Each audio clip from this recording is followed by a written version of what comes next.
other arrests could be forthcoming in the future. An 18 and 17-year-old arrested for murdering a 5-year-old. Another teen police call armed and dangerous on the run, who police are looking for right now. Good evening. Welcome to News 12 at 6. I'm Dan Thomas. And I'm Maureen Kane. Tonight we know what was behind that shooting that left a little boy dead and his brother fighting for his life in the hospital. Police say it was a drug deal gone bad, all over a quarter ounce of weed. Sabrina and Nino, Ryan Clay have already been arrested. Now another suspect, Antonio Prado, is wanted. News 12's Rachel Knapp is live with the details. Rachel. Welcome to News 12 at 10. I'm Maureen Kane. And I'm Dan Thomas. The body of the man who had been missing since early yesterday morning near the Hugo Dam has been found. News 12's Jen Phillips is there as crews moved Chris Archie's body from the water. Jen, can you describe the scene out there?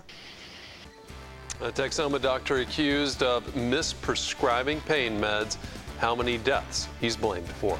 Good evening. Welcome to News 12 at 6. I'm Dan Thomas. And I'm Maureen Kane. A local doctor is facing federal charges accused of illegally prescribing drugs that killed 7 people. News 12's Rachel Knapp is live at the U.S. Courthouse in Sherman. Rachel, you got your hands on that indictment. A man found shot dead, the suspect now dead after a police chase. What neighbors say was at the center of those 2 deadly encounters. Good evening. Welcome to News 12 at 6. I'm Dan Thomas. And I'm Maureen Kane. A love triangle turned deadly today after one man shot another dead in Boswell, kidnapped that man's wife, and held her at gunpoint during a pursuit before law enforcement shot him dead. News 12's Jen Phillips is live at the scene of the first shooting in Boswell. Now, Jen, what have you found out about what happened there today? Well, 2 women beaten and stabbed by a homeless man in Dallas on Sunday think they were targeted for being gay. News 12 Sarah Humphrey spoke to one of the victims who lives in Sherman about the attack. Welcome to News 12 at 10. I'm Maureen Kane. And I'm Dan Thomas. Crews are out on the scene right now of a massive house fire in Denison tonight. So is our own Alexis Dominguez, who talked to the homeowner. Alexis? I know it's a lot of money, and I know it's people's babies out there. They're their boats and some of their livelihood, but it's not worth a life. Nearly 24 boats destroyed in fire. How many millions of dollars in damage is estimated to have been done?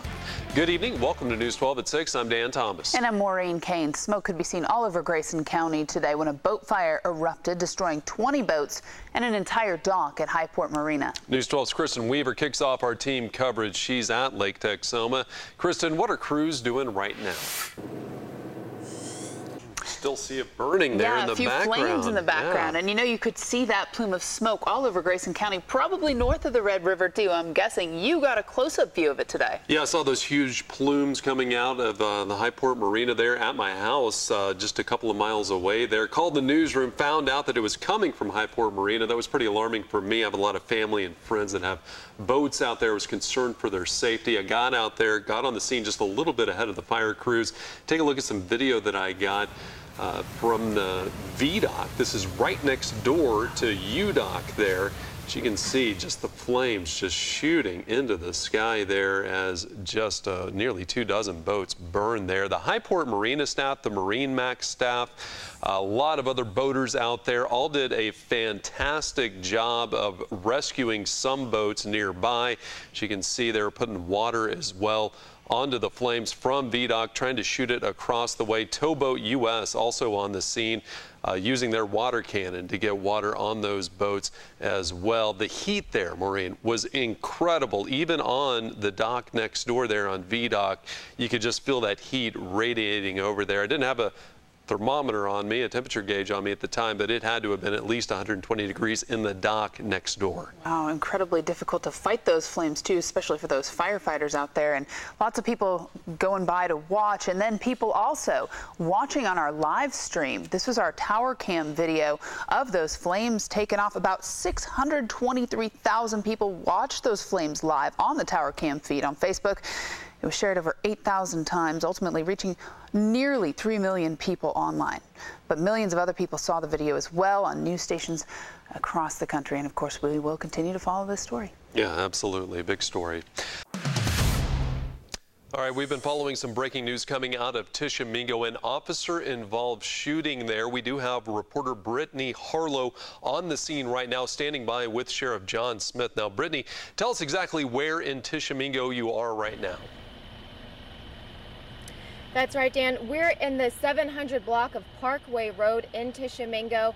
Well, there are questions tonight surrounding the background of a newly appointed Texoma police chief after we found his name linked to websites that sell media and memorabilia aimed at skinheads and white nationalists. News 12's Rachel Knapp looked into it and brings us this investigative report.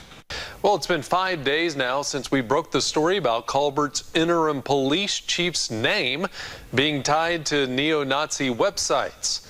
New tonight, we've uncovered 2 skinhead documentary films from the early 2000s that appear to show Bart Alsbrook of Denison. News 12's Rachel Knapp is live in Colbert now with what we found. Rachel. The Colbert police chief tells us that he has resigned amidst international attention brought to his connection to what he calls the racist right. This comes after a story we broke about what appears to be numerous connections between Chief Bart Alsbrook and neo-Nazi and skinhead groups. News 12's Rachel Knapp exchanged text messages with Alsbrook today. A man who claimed he was high on antibiotics while evading Denison police is headed to prison. Well, as News 12's Sarah Humphrey shows us, that case was caught on camera.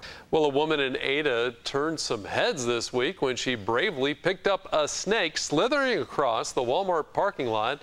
And she's got the photo to prove it. Good for her, because I wouldn't have done that. But News 12's Sydney Gray spoke to her about why she wasn't afraid of that creepy crawler. I think she's done that before. Yeah, and she says you got to know what you're doing. Yeah, not just any snake. You got to figure out what you're getting there. Live and let live. That's what I say. Let it go on its merry way. Well, a former Oklahoma police chief accused of raping a mentally disabled man pleaded not guilty in court today in front of a Bryan County judge. As News 12's Sarah Humphrey reports, this isn't the first time he's been on the wrong side of the law. Welcome to the News 12 2017 Year in Review. It's our special look back on the year that was. I'm Dan Thomas. And I'm Maureen Kane. Over the next half hour, we'll take a look at the top 12 local news stories of the past 12 months. We're going in order, the most clicked on stories on our website. Our countdown begins with a story that we broke back in August. This one made international headlines. A local police chief exposed as a former neo-Nazi skinhead. Here's Rachel Knapp's story that started it all from August 25th. And that was the first of 2 investigative reports that we did on Alsbrook. We later uncovered footage of him being interviewed for skinhead documentary films in the early 2000s. Alsbrook resigned as chief days later. Another local story from this summer also made national news. This one about a local pain doctor arrested for misprescribing pain meds in 7 patient deaths. Here's Rachel Knapp again reporting from July 12th on Dr. Howard Greg Diamond. Well, Diamond's medical license remains suspended and he remains in federal custody and has pleaded not guilty to all charges. Final pretrial conference is set for February 12th with jury selection and trial to follow. If convicted, he faces up to life in prison. Well, 5 days after Diamond's arrest, his 17-year-old stepdaughter was found murdered in a Dallas creek. Around that time, we also learned more about Dr. Diamond's arrest. Here's Alexis Dominguez's report from July 19th. That was Alexis Dominguez. Now, a few weeks later, we learned Dr. Diamond is also facing an assault charge, accused of beating Michaela at his Sherman home in January. The DA tells us that case will wait until Diamond's federal drug trial is over. And we followed up with Dallas police. They say while Michaela's murder remains unsolved, they do have a person of interest in the case and that there is no evidence that Dr. Diamond was involved. If you have any information, you're asked to contact police at the number there on your screen. Next up on the countdown, what made us all look up this summer? We're going to take a look back. And the story of the year on Lake Texoma. What went up in smoke when our year in review returns?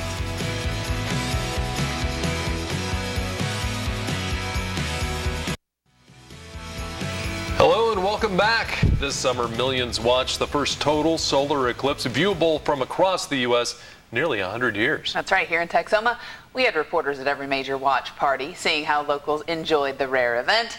News 12's Kristen Weaver went to the Denison Public Library to see what they had in store. Well, Talbot now faces 4 felony charges, including a false police report, and she's pleaded not guilty. Talbot faces up to 32 years in prison if convicted on all counts. She's due back in court in February. Well, that does it for our News 12 2017 Year in Review. From our families to yours, we wish you and yours a happy and prosperous new year. That's right. Thanks for watching, everyone, and for your support over the past year. We look forward to serving all of you in 2018.